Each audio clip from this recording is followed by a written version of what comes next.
पर एक नई क्रांति का आगाह किया है और ये राक्षस ईवीएम इसको हटाने का काम कर रहे हैं। तो माननीय सुप्रीम कोर्ट के एडवोकेट वकील साहब माधुर प्रताप जी को मैं तालियों के साथ बुलाना चाहता हूँ आपको। शुक्रिया। मुर्दाबाद मुर्दाबाद ईवीएम मुर्दाबाद मुर्दाबाद मुर्दाबाद ईवीएम मुर्दाबाद मुर्दाबाद मुर्दाबाद ईवीएम का राज नहीं चलेगा नहीं चलेगा नहीं चलेगा ईवीएम का राज नहीं चलेगा नहीं चलेगा नहीं चलेगा। बहुत बहुत शुक्रिया, आपने मुझे सम्मान दिया, बोलने का मौका दिया। ओबीसी महासभा के सभी साथियों को मेरा बहुत बहुत धन्यवाद, उनका हार्दिक अभिनंदन कि ऐसे समय में उन्होंने इस तरह के प्रोग्राम का आयोजन किया है। बहुत ज्यादा नहीं बोलूंगा क्योंकि बातें बहुत डिटेल में होती हैं तो समय लगता है, पर बहुत छोटी सी बात कहूंगा। मैं प्रोफेसर रतनलाल जी, प्रोफेसर लक्ष्मण यादव जी, प्रोफेसर सूरज मंडल साहब ने जो बात कही है उनसे सहमत हूं। माता सावित्रीबाई फुले, माता फातिमा भी और अवंतीबाई लोधी, इनकी जो विचारधारा है वाकई में उस पर डिस्कशन होना चाहिए, लेकिन अब समय नहीं है। पर मैं जो विषय रखे गए हैं महिला आरक्षण, इसमें मेरा 2-3 सवाल मेरे हमेशा रहे हैं, मैं आपके सामने रखना चाहूंगा। पहली बात तो ये साफ है कि चौकीदार किसी को कुछ नहीं देता है, ना आज तक दिया है। उसके यार हैं, बस उन्हीं की झोली में डालता है, बाकी किसी को कुछ नहीं देता। नाम लेने के मना करी लक्ष्मण यादव जी ने, इसलिए मैं नाम नहीं ले रहा। आप समझ गए ना, वो जिले इलाके कह रहे मैं चौकीदार, जो उसने कहा ना वही कर रहा।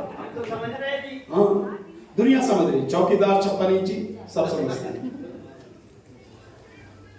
उसने कभी किसी को नहीं दिया, वो कभी किसी को देगा नहीं। जो अपने धर्म के लोगों का अपमान कर सकता है वो किसी को क्या देगा? जो अपनी ही पार्टी के लोगों को ठिकाने लगा सकता है अपनी राजनीति के लिए, वो किसी और को क्या देगा? एक से एक उदाहरण सामने है। तो ये उम्मीद या आस किसी को नहीं रखनी चाहिए। तो महिला आरक्षण लाके बिल जो लेके आए, जो कानून बना दिया गया, आप 2034 की बात कर रहे हैं, मैं लिख के दे रहा हूं 2040 के बाद भी किसी को नहीं मिलेगा।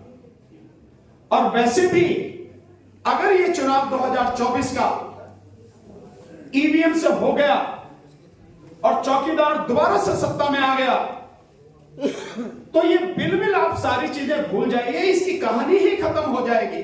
कैसा आरक्षण, कैसा बिल, किसको क्या, कुछ होने वाला नहीं है। केवल ये लोगों को मूर्ख बनाने के लिए एक शगुफा छोड़ा गया है। मैं इससे अलग हटके एक और बात कहता हूं, आरक्षण 33% की ही बात क्यों होती है? हम मान्यवर साहब काशीराम जी की बात करते हैं तो वो तो बहुत सीधा सा कहते हैं, जिसकी जितनी संख्या भारी उतनी उसकी हिस्सेदारी। तो जब 50% महिला आबादी है, 50% आरक्षण की बात क्यों नहीं होती है? 33% की क्यों होती है?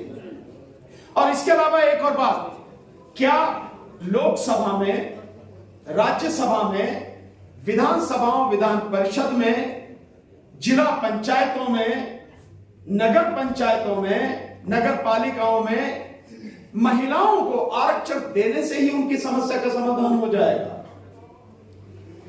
अगर इससे समाधान होता तो आज की तारीख में एससी, एसटी और ओबीसी के आधे से अधिक सांसद हैं। तुम्हारा भला हुआ कुछ? इस समाज का भला हुआ कुछ? उनकी आंखों के सामने, बल्कि वो इस समाज की बर्बादी के लिए खुद जिम्मेदार हैं। जो आरक्षण 10% सवर्णों के लिए हुआ आर्थिक आधार पर, उसमें वोट देने वाले वो भी तो लोग थे। उनके होते हुए आपका सब कुछ लुट गया। इनकी संख्या अगर हो भी जाए तो भी आपको कुछ मिलेगा, ऐसा मैं नहीं मानता। जो सबसे ज्यादा होना चाहिए वो होना चाहिए कि हमें महिलाओं को सबसे ज्यादा शिक्षित करना है। शिक्षा सबसे पहले जरूरत है। और अगर आज हम माता सावित्रीबाई फुले और माता फातिमा बी की बात कर रहे हैं तो उन्होंने तो शिक्षा पर ही जोर दिया था, इसीलिए तो उनको प्रथम शिक्षिका बोलते हैं। तो शिक्षा देना सबसे जरूरी है, नंबर 1। नंबर 2, महिलाओं को हर स्तर पर हर तरह से समर्थ और सक्षम बनाने की जरूरत है।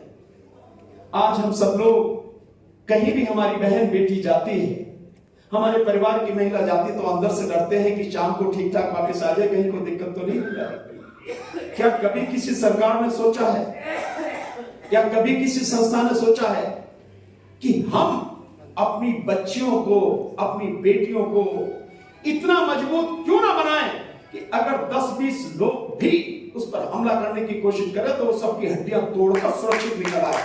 सोचा कभी क्या किसी ने? इसके लिए क्या करना चाहिए? सारी बच्चियां जो है उनको पढ़ाया जाए और उनके लिए मार्शल आर्ट की ट्रेनिंग कंपलसरी होनी चाहिए।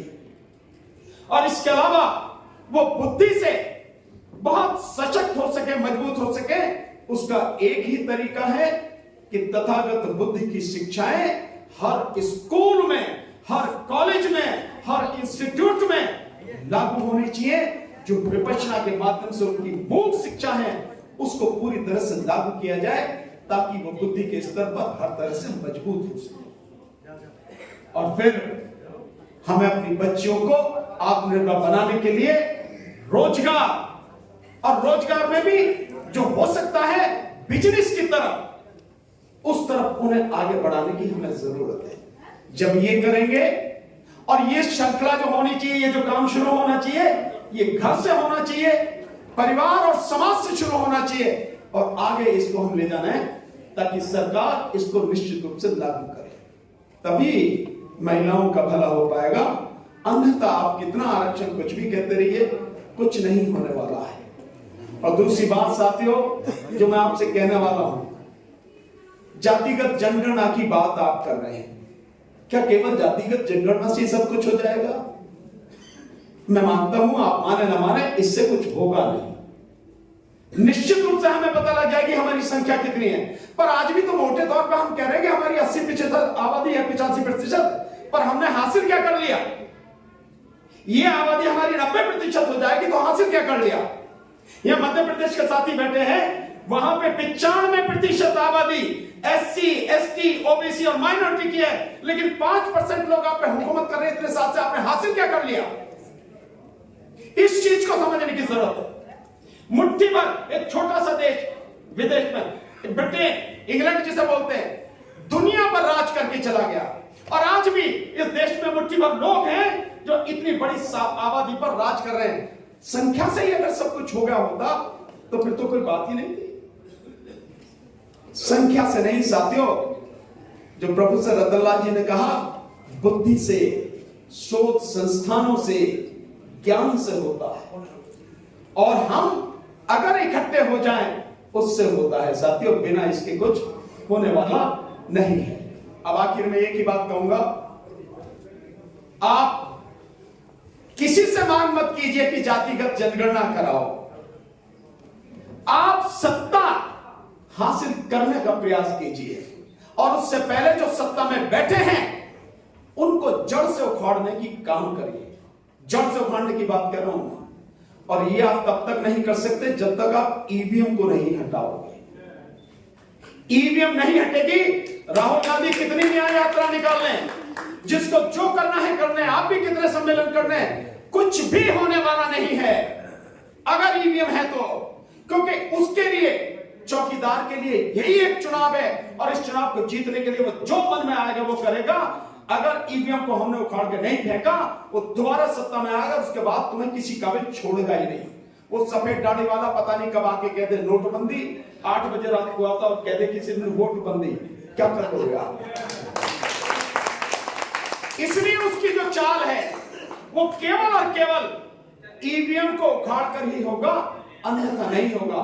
ओबीसी के तमाम मेरे जो साथी हैं, मेरा आपसे विनम्र निवेदन है, सभी पदाधिकारियों से, साथियों आप जातिगत जनगणना के मुद्दे और मुद्दों को लेकर चल जाओ 3 महीने के लिए, सिर्फ 3 महीने की बात कर रहा हूं। 3 महीने के लिए ईवीएम को अपना पहला मुद्दा बना लो। ईवीएम को, यहां पर जो ओबीसी के साथी बैठे हैं, बिहार, उत्तर प्रदेश और मध्य प्रदेश से मुख्य संख्या है उनकी, मैं जानता हूं। इन तीनों राज्यों में, केवल इन तीनों राज्यों में इसको आप मुख्य मुद्दा बना लो, ईवीएम को। जिस दिन तक इसे उखाड़ के फेंके, बस उसके बाद आप देखना, आप जो चाहोगे वही होगा। बस यही निवेदन आपसे करने आया हूं। इस लड़ाई में हमारा साथ दो, तभी देश बचेगा, तभी बाकी कुछ बचेगा, नहीं तो सब सफाया हो जाएगा। आपने मुझे बोलने का समय दिया, सम्मान दिया, आपका बहुत बहुत शुक्रिया, बहुत बहुत शुक्रिया। जय हिंद, आदाब, सत श्री अकाल, नमस्कार।